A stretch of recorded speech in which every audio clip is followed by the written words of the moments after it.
you think like right now, half the battle of going up against the enemy is trying to figure out what his next 3, 5, 10 moves are going to be, right? And you said something. You said this could get pretty ugly quickly, so we have to make sure we are moving accordingly with this guy.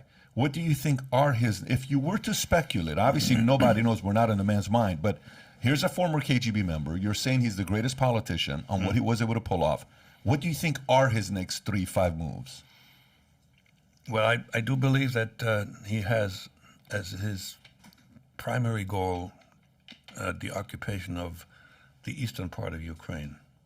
That may include Kiev and may not. If he's still reasoning and smart, he knows he can't occupy all of Ukraine without getting into an Afghanistan type situation. That will eventually be his undoing. And it's not because there's demonstrations and Russians. I think the majority of the Russians don't want this war, but it's, you know.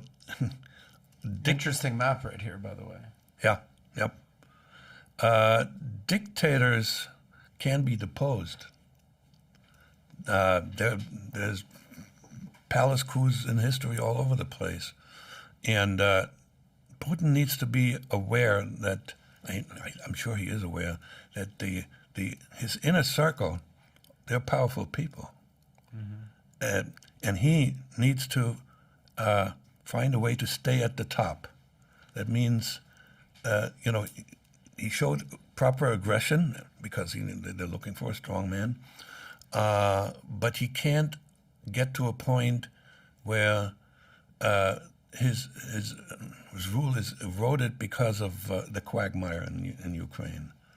So I heard this morning that there are negotiations going on where there is a little more realism in the demands on either side.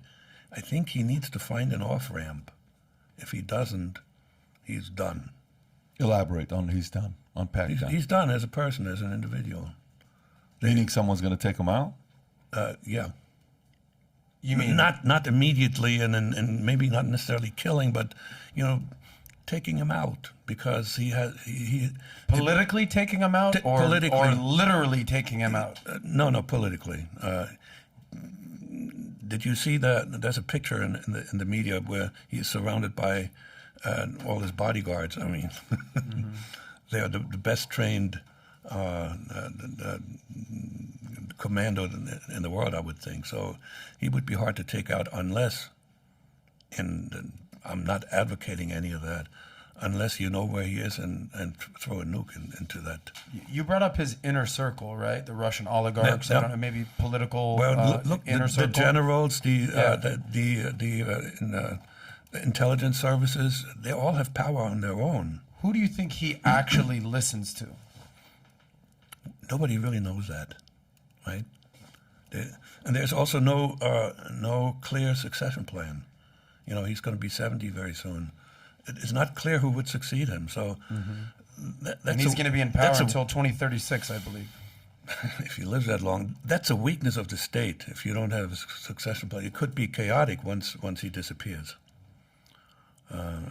It's the future of Russia doesn't look very good because right now economically he's getting killed, crushed. Yeah, 60, right. Yeah, crushed. Absolutely, 40%. The currency has dropped in the last 8, 9, 10 days, and they want to get 60 trillion rubles back from the people. I mean, that's insane if you do something like that. What's this right here? Lindsey Graham stands by call for someone in Russia to assassinate Putin. I saw that a few days ago, right? See, he should shut up already. You can say that in private. Lindsey Graham? Yeah.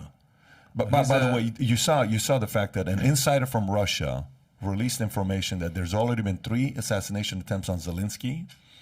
And nobody. And then the questions asked, how many assassination attempts have been made on Putin? Nobody knows, right? Because it have to be from the inside. Yeah. Yeah, but there's already been 3. By the way, you know how many assassination attempts there was on Hitler? 42 plus. Right. Yeah. And eventually he killed himself. Yeah. So, Pat, do you have an opinion on who you think Putin would listen to? I think Putin's a true believer. You have to negotiate with true believers in a different way. Like, you ever talk to somebody and you say, but you don't understand what he did. But you will never understand it. But you will never understand. No matter what you say, that person goes to what? But you will never understand it. Like, there's so much emotion behind it. How do you eliminate all that emotion? If that's any, like parents get a divorce. My mom and dad got a divorce. No matter what's said, that the emotion is so deep between the two, nobody can do anything about it, right? It's that deep of what that emotion is. You just heard the history of what happened with Russia and how it went back and forth and how he views Ukraine and what he thinks of Ukraine. You know what he thinks about him? He looks at Zelensky and he says, this is not a leader. I would do laps around this guy. How do you guys buy into an actor being your president who created a political party on a TV show and he starts a political party? Look at Trump. But I totally, but to him, yeah. You got to think about to Putin.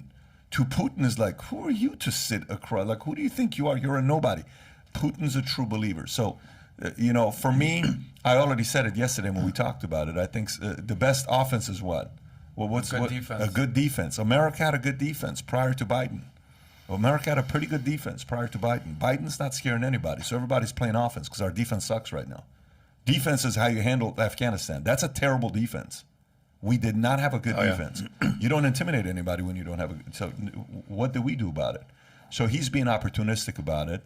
My only concern is, again, it goes back to the same thing. My only concern is, how far is he willing to go out? The reason why I called Jack this week and I said, Jack, we want to have you on. And we just called you this week, by the way, or maybe Sunday or Monday. No, it was Friday? Actually, Monday. It was Monday. Okay, it was Monday. So Monday, 2 days ago, right? I said, I want quick. Yeah. And we flew him out because I want to know what he's thinking and I want to know what his moves are going to be. What is a former king? Yeah, I want to know what is how much of it is a bluff game? How much of we don't know.